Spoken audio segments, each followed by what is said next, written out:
என்னைக்காவது மேகி கறி கப்பு கூட சிக்கன் கிரேவி ஊற்றி சாப்பிட்டு பார்த்துருக்கீங்களா? ரொம்ப டேஸ்ட்டாக இருக்கும். Simple recipe. Maggi masala seasoning, chicken gravy ஊற்றிக்க சூப்பராக இருக்கும். சுடு தண்ணி பிடிக்க வேண்டியதான். ஆஹா, சிக்கன் சூப் நல்லா காரசாரமாக குடிக்கிற மாதிரி இருக்கு.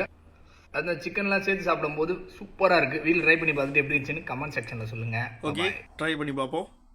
ஓகே, நம்ம கிச்சாங் கிருஷ்ணா பிரதர் அவரோட ரெசிபி ட்ரை பண்ணுறதுக்கு கப் மேகி மாரி மக் மேகி வாங்க வந்தேன். ஸோ மக் மேகி வந்து கொஞ்சம் ஃபேமஸாக ஓடிக்கிட்டு இருக்கு. உள்ளே என்ன இருக்குன்னு வாங்க அன்பாக்ஸ் பண்ணி பார்த்துருவோம். நானும் ஃபஸ்ட் டைம் வாங்குறேன். உள்ளே வந்து 1 2 3 4 மேகி இருந்துச்சு. ஆனால் நம்ம எதிர்பார்த்தா அந்த மக் இல்லை, அந்த கோவல் இல்லை.